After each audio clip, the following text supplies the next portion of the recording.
feel really fortunate. I think our team played incredibly hard in the second half.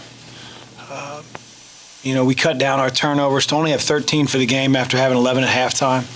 We talked about playing aggressive and confident. When they three-quarter court press us and playing in attack mode. Sometimes when teams throw that conservative press at you, and, it looks like you're walking across a frozen pond, not sure if the ice is gonna fall in. And we played a little bit more downhill and attacked a little bit better in the second half. And I really felt like at halftime, our problem wasn't the defensive end, it was the offensive end. 33 points isn't a whole lot of points to give up. A few of those were in transition, and now you're talking like mid-20s if you take care of the ball. In the second half, we did that. I thought our defense was as good as it's been all year in the second half. And again, like I said, I think the difference was we played much better offensively in the second. Coach, the first game, obviously, Xavier Johnson and McGowan's had a terrific night, but what did you do differently this time around to get them to, not be in the lane and to kind of limit them the entire game? I think their play in game one and in games since then demanded a lot more respect than maybe our players had for them going in. I also think that I didn't do what was probably the best in terms of the strategy. We had switched every ball screen in the Miami game to start the year, and we felt like that was the best plan against Miami.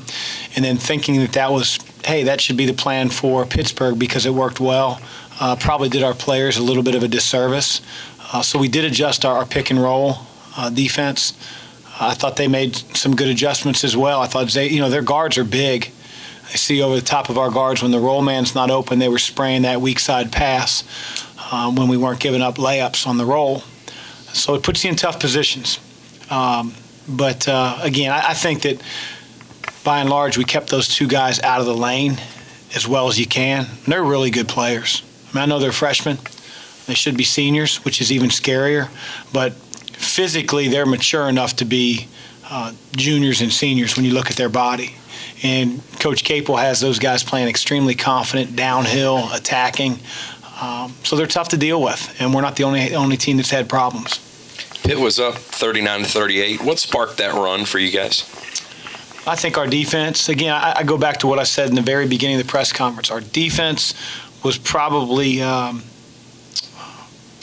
what won us the game in the second half, but I didn't think it was bad in the first half. But when you turn the ball over 11 times, you're going to get Pittsburgh out in transition. They're going to get some 2-on-1s. They're going to get fouled. You're not in the right position. And when you don't turn the ball over like we did in the second half, then you're playing more of a 5-on-5 game for the most part. Chris, it seemed like you got 14 of 17 points in the second half from Wara. He looked like he moved inside a little bit closer to the basket, and Enoch seems to be giving you a lot more lately, playing better. Would you talk about both of those? Jordan, he hasn't shot well the last couple games, but he found his points in other ways. I thought he went to the offensive glass. He found openings in their zone. Against their zone press, we got him down the floor a little bit. So he's more than, as you guys know, just a guy that shoots the ball from three. When he's doing that, then it's really hard to guard. And I think Steven should be one of the best bigs in our league. He's got immense, size. He's athletic. He's got great touch. Malik's playing so well on the defensive end that we just. It's like a two-headed monster, but it's really good to see Steve. Sometimes transfers, when they sit out a year, they've been in a coat and tie or sweatsuit for a year, and it just takes a little time. But it's good to see him coming alive. Coach, with this type of win, it seemed a little different than the other ones you've had on this winning streak. This was more of a grinded-out type game. Is that important, especially as you get closer to the tournament time to see the team be able to pull out wins in different fashions? Maybe. I just think it shows that we have some character on our team. It's easy to win a game. Things are going well for you. Shots are falling. Team isn't really frazzling you with their pressure. everybody's scoring, but when the ball can't go in or doesn't go in, just to have the stick-to-itiveness, believe in what should come first for our team, which is the defensive end. We had 7 kills tonight. I know that you guys understand what that means. 3 consecutive stops is a kill, and that's 4 of the last 5 games. We didn't do that in the non-conference. So we're going to have to win games like this. You're going to have games where your offense struggles. Other team takes away your better players. Your shots don't go in. You don't get some calls to get you to the free throw line. Whatever it is. But defense can keep you in the game. And, we certainly, I thought, over the last 4 or 5 games have played a lot better defensively. Chris, Coach Darius Perry, his minutes have drastically declined as the season has gone on. Is there any reason why he didn't play at all tonight? Well, Darius was late to the shoot-around. And that was the second time that he's been late to something. And, he's the only guy that's been late. And so I'm just not going to play him.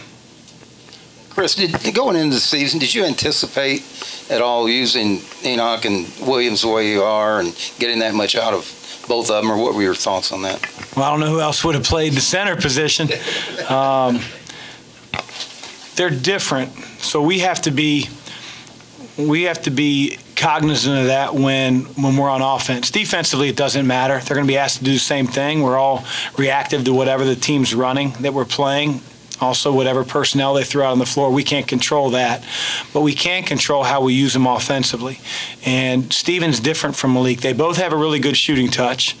Malik is a little bit more mobile, and he's not as physical.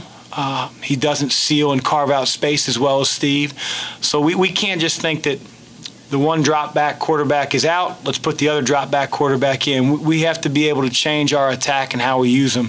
And we've done that through conference play a little bit to try to bring out both of their best on the offensive end. Coach, it seemed like in the first half that getting the ball inside to Steven, it seemed like maybe if he was not there immediately available, the team kind of went away from it. Does the team have to get used to playing with a true center, a true big man like that, to kind of be a little bit more patient? It seemed like they were more adamant to get it into the inside in the second half. It's a little bit of both. It's Steven not doing a good enough job demanding the ball, and then our guards not doing a good enough job of seeing in and looking in, especially when Pittsburgh plays their zone or man. They get extended. And the further out you extend, the more that he should be in one-on-one situations. You give Pittsburgh credit because when Steven caught it off the block, they doubled him. And so our intention was to try to throw it from the top. It's a lot harder to double when the ball goes in from the top. You give Pittsburgh credit. They give out scholarships as well, and they're fronting and fighting and trying to keep it out of his hand. But that's twofold. It's not just on Steven, and it's not just on our perimeter guys. It's those guys working together. And, Steven's got to be a little bit more of a jerk with his teammates when he feels like he gets open. I play with some guys and coach some guys. Like you coach David West, and if he was open in the post and you didn't throw it to him, everybody in the arena knew that you didn't throw it to him. And Steven's such a nice kid that sometimes he doesn't, demand that ball like he needs to. But I thought in the second half we found him in some really good spots. Being able. I had just one follow-up. Just as far as the transition game, it seemed like they were getting layups at will up in Pittsburgh, but only 6 fast break points today. What was the biggest change that you made defensively? It wasn't the change. I think our mentality, who we were playing, the respect that I think we all had for Pitt the second time around. I hate saying that because every game is an ACC game. Every game counts the same in the standings. They don't say, well, they didn't win a game a year ago, so it's only going to count for a half game. It counts. And unfortunately, we put ourselves behind the 8 ball at Pittsburgh, and we get down 13, 14, 15 points, and we're looking around, and we couldn't come back. And they pressure. And, you saw that in the first half. We could have given up a lot more points in the second half in transition had our turnovers been what they were in the first. Being able to compare how you guys played tonight versus how you played just a few weeks ago against the same team, how useful is that as a measuring stick for kind of where you want this team to continue to go throughout conference play? We take inventory after every game.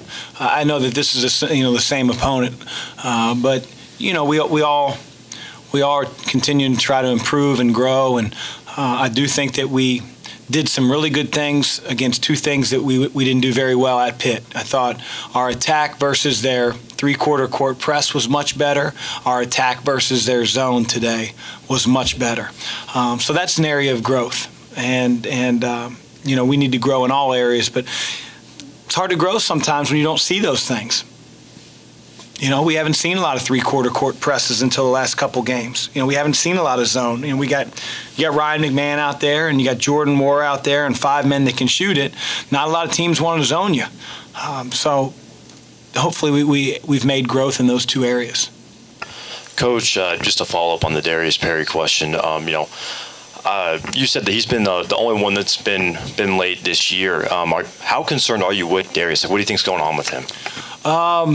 I don't know. Sometimes it's immaturity. You have to ask Darius those things, and we want him to be a big part of our team. But there's standards that we're not going to lower, and he's got to learn it sometime the hard way. And hopeful that he does. Coach, I couldn't help but notice that you walked off the floor in your socks. Can you tell me a little bit about that? And was this win made sweeter by, Jackson's journey today? Yeah, thanks for asking the question. Obviously, this whole week for college basketball is Coaches versus Cancer, and trying to raise awareness. Hell, who doesn't know about the disease? But more importantly, it's about raising funds and dollars. And over the years, whether it's an uncle of mine, friends that you've had, family members, it seems like, now maybe it's because the older I get, but we've all been affected somehow, one way or another, from this horrendous disease. Really hurts you when you start to see kids, and Andy's story, is really tough one. Andy and I knew each other.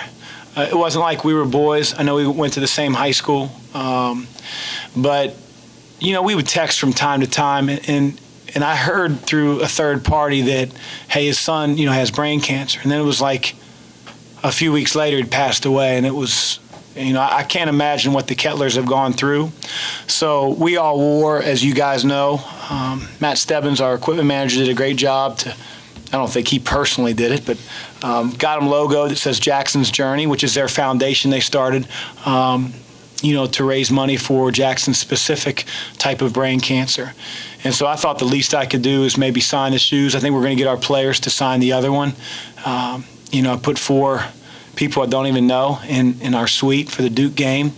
And if an autographed basketball doesn't devalue everything from me, then that'll hopefully raise a little bit of money that we can throw towards Andy and Kim's foundation in Jackson's name. Have yourselves a great Saturday. I will.